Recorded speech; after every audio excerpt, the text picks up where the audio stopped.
As the title of the video suggests, Ghost Recon Future Soldier really is the complete third-person shooter. If I can describe the game in one word, it would be intuitive. All the gameplay features the game has feels intuitive and well thought out. The sync shot, cover system, AI companions, in-game challenges, equipment, and guns all blend together so well to create a shooter truly unique to itself. In an age where every Ubisoft game is an open world game with copious amounts of filler and stat grinding, it was such a refreshing experience to use tight controls in a campaign that's all killer, no filler. Yes, yes, yes. You sound like a broken MP3. Ho, ho! Ow! Professor, don't you remember what I told you? No! Speaking of killing, the sync shot is the main way you and your team will be taking out enemies and doing it quietly. This is a gameplay mechanic where you can tag up to 4 enemies, and on your trigger pull, all 4 of those enemies will be killed instantaneously. The developers really polished the system, giving it layers and accounting for different situations and scenarios the players may find themselves in. You don't have to take the shot, you can tag and make the other 3 shoot. We?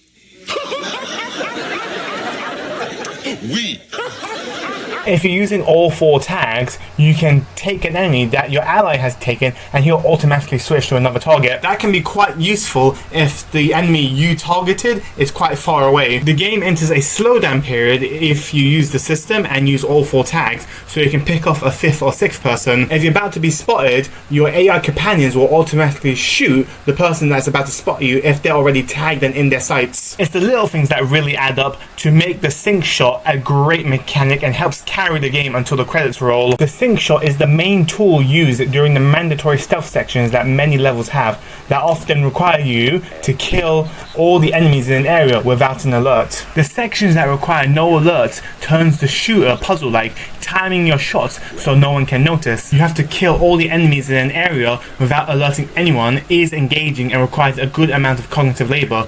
Stealth becomes progressively harder as the game progresses. Too many enemies for the sync shot, snipers and ground soldiers that can spot the dead bodies, guards that move around, and so on. The optional challenges also give the game an extra layer of challenge as you have to figure out the perfect path. This optional challenge, where you leave the enemies on the field last, perfectly represents the amount of stealth and strategy the game offers and often demands from the player. Contact. Stealth mode!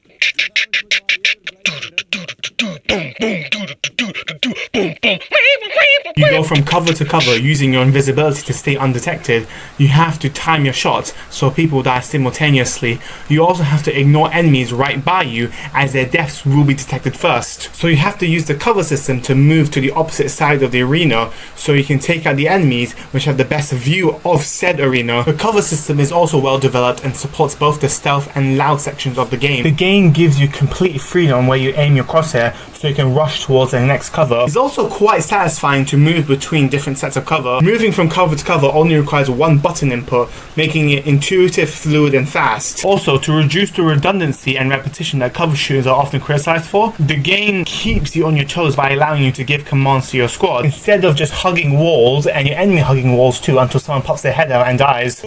What shares? You're not getting any of my treasure!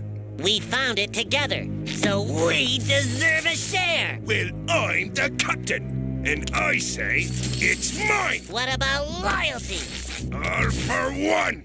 And one for all! You also die incredibly fast if you're out of cover, which I think was done intentionally so you stay in cover and not stand out in the open. Also, if you were to rush to cover instead of traditionally sprinting, you are less likely to receive any damage, further reinforcing that you should use the cover mechanics to move forward rather than walking and sprinting. The cover system also ties well with the stealth mechanics, specifically the invisibility cloak. Enemies will slowly start to detect you if you start walking in too close. On top of that, if you start sprinting, that disables your invisibility cloak. However, if you were to rush to cover whilst invisible, your invisibility cloak still stays on. It reinforces the idea that you should stay in cover and use the cover mechanics to move forward. Well, enough of stealth, let's talk about action.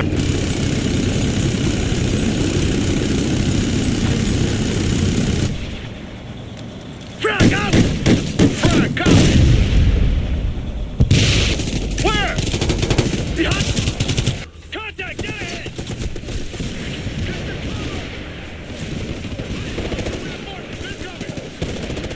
He's down! They're moving the The firefights are intense and exhilarating. As stated earlier, you die relatively quick if you're out of cover, which encourages you to stay within cover. It's actually quite tiring, isn't it? It's just on the trigger finger. You can use your AI companions to help you out. For example, you can ask them to target specific enemies and lay down covering fire, so you can target someone else or even flank around the enemy. If you're pinned down by covering fire, the camera zooms in on your character and you really will struggle to move unless you use your equipment or get your AI companions to provide covering fire. It really gives the game a cinematic experience. There's also a large amount of gameplay variety across different levels. One mission disables all your technology and you have to fight enemies which, like you, can turn invisible, which I think was done so you understand what the enemy has to go up against. It provides a good challenge and requires a methodological approach, as whilst it is an action sequence, you have to be slow and methodical, as the enemies, and especially the snipers, can take you out real fast. One mission gives you a tank on legs called the Warhound, which has grenade launchers and a predator missile. It also has a fun challenge where you must kill 75% of the enemies in the level with the Warhound. Even something simple as aiming is well thought out and has clear opportunity costs. You can hold down the fire button, which offers less accuracy but leaves your FOV wide. You can hold the aim button for a tighter spread but with less FOV, or you can go into first person mode, which offers pinpoint accuracy but with the tightest FOV. The game offers a high amount of weapon customization: scopes, barrels, muzzles, magazines, stocks. It has everything you could ever want, and each attachment has unique pros and cons. The opportunity cost makes you really think about what you want on your gun. All things considered, Ghost Recon Future Soldier is an intuitive masterpiece. Action and stealth are incredibly fleshed out, offering multiple options to the player while not making it evident which path or strategy is the best one. I just hope that one day Ubisoft will get its head out of the sand and realize that their games have amazing mechanics and systems. They just don't need to be placed in a tedious open world. This is Zach, not Zach, signing off. Please remember to like, favorite and subscribe.